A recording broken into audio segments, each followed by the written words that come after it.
This new Titan Solo 3.0 build lets you run around like a true immortal sun god. Yeah, I made that up, but no joke, you physically cannot die no matter how bad you are at the game. Well, you can, but if you do, then you really are bad at the game.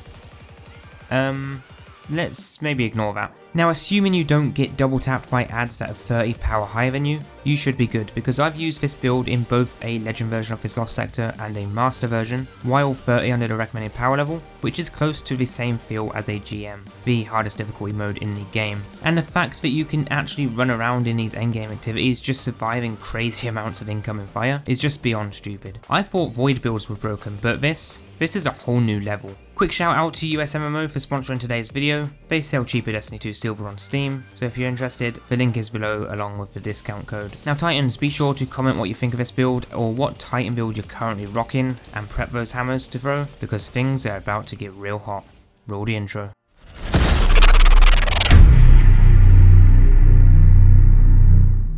Now as always, if you like these build videos and you want to see more top, fun or best builds for season 17, then that full playlist is linked down below. So now I want to point this out straight away, you can still die using this build. It's happened to me and you might see me die a few times in the background gameplay, because I was trying to be a little too cheeky with this build. But if you can use the build the way it should be used, like every other build for the hardest activities in the game, then you really should be fine. And what I mean by that is don't run in acting like a god just to get melted by 5 champions and 100 ads shooting at you all at the same time, because guys, that will kill you. But if you sit back, shoot from a distance and you almost die, you'll be saved by this build, as it will regenerate you to full health, and even if ads rush you, you should still be fine. So when you use this build, pro tip, don't run around in the center of a master lost sector with champions and bosses in your face, because you'll probably be insta-killed, unless you can get the sunspot activated beforehand. Now the way you'll use this build in any activity is first place down your barricade and get a kill to spawn a void elemental well. Then use your hammer to kill an ad to spawn a solar elemental well. Pick up both wells. The void well will give you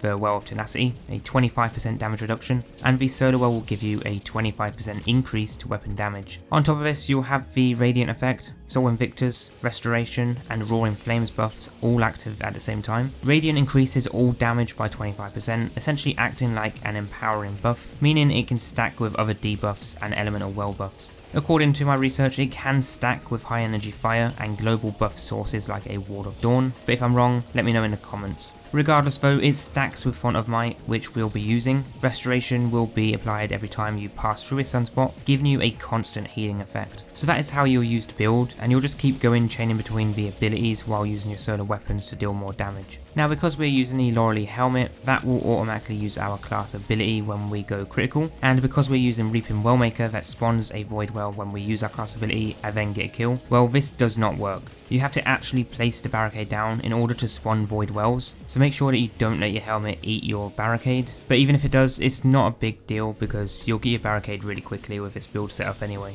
Okay, so now we've got the idea of how the build should be working, so now we'll look at setting it up together here in just a second. And guys, as always, there will be a dim link down below so you can view the build easily and make the changes with your own armor, as we're not going to have the same armor stats and all that stuff, but check it out if you want, it is down below, or you can just follow along here on the screen. So first up we have the Loreley Splendor Helm. This is the exotic that we got in Witch Queen, which we're going to be using, and I'll explain why in just a moment, but you can get this helmet from either the legendary Witch Queen campaign, or you can farm it in the Legend and Master Lost sectors when the helmet is the daily reward. But the loadout we're going to be going with, basing it on a lost sector with barriers and unstoppable champions, is going to be the Arbalist, an unstoppable solar scout rifle, and a solar heavy weapon for DPS. You want to use solar weapons as we will be boosting the DPS of solar weapons, so you can go with things like a galley if you really want to as well. With the subclass you can use the super of your choice, that doesn't really affect the build, but you do want to use a rally barricade so that you can have the quicker cooldown from the class ability, a throwing hammer so that we can trigger health regen when picking it up after using it, and then I'm using a solar grenade, but you can use a healing one if you want to. Aspects we have are the Soul Invictus, solar ability final blows, super impacts, and defeating scorched targets will create a sunspot, and while standing in one, our abilities will regenerate faster and applies the restoration effect that constantly heals us. We also have the roaring flames to increase the damage of our solar abilities when getting kills with them. This helps make them more usable in things like a master and grandmaster activity. Refragments we have are Ember of Blistering, where defeating targets with solar ignitions grants grenade energy, Ember of Singeing, so our class ability recharges faster when we scorch targets, Ember of Torches for our powered melee attacks to make us radiant, and then Ember of Solace, where the radiant and restoration effects applied to us will last a lot longer. A good bunch of aspects and fragments from the new Solar 3.0 Titan update, but hopefully in the future Bungie will add more aspects and fragments, because I really want to see how far this build can go and how much it can change. It would be interesting.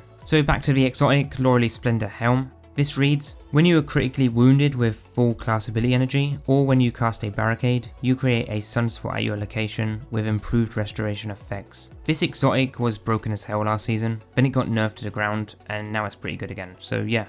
Definitely worth using. If you're not going to use this, then your alternative is the Heart of Inmost Light instead, but I do have a separate build of that which you can find in the playlist below. For the mods, the very first thing you want to put on is Reaping Wellmaker. This will spawn a Void Elemental Well when we get a kill with a weapon right after using our class ability, which we'll be doing all the time, and then we're going to be using that Void Well on Well of Tenacity for the extra damage resist so that we can survive in combat much longer. We also have the Well of Utility, where picking up that same well will give us class ability energy, but you can swap this out to Seeking Wells if you want to, because ideally when you're standing in those sunspots, you really want those wells to come to you rather than you going out there to pick them up yourself, but either mod is a good choice to go with. The next mod we're using is Melee Wellmaker. This one will spawn us these solar wells, and then we'll use that on Font of Might to increase weapon damage for our solar weapons, as they will be matching our subclass energy type. For the normal mod, starting with a helmet, as always we have the Harmonic Siphon mod to spawn an orb when getting multi-kills with our weapons, along with our heavy ammo finder mod for whatever that will be. Then in the gauntlets we're running our champion mod that you might need to run, double resist mods in the chest armor, as we are trying to be a tanky build that can survive pretty much anything. Then in the legs I'm running Better Already to start health regen when picking up orbs, along with our ammo scavenger.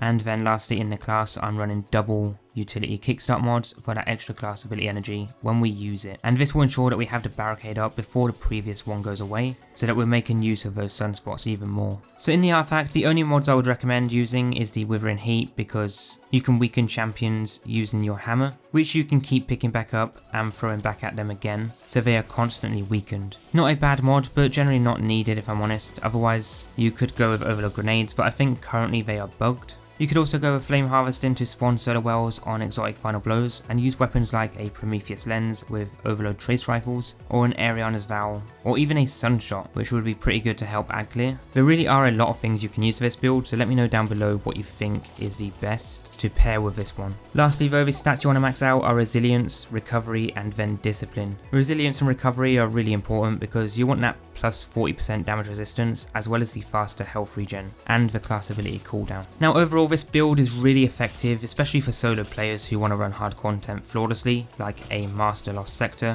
while under the recommended power level, because this will save you so many times where you would have just been killed instantly. Honestly guys, try this build out because it's no joke. The health regen is just insane. But guys, that is your full Titan solo regeneration build in Destiny 2 Witch Queen Season of the Haunted, or Season 17. Next, as always, be sure to check out the full playlist down below for more insane builds like this for the new Solar 3.0 subclass update, as well as other subclasses like Void and Stasis, because I will be covering more here on the channel every week, so stay tuned, go throw some hammers, and I'll catch you guys in the next build this weekend. Peace out.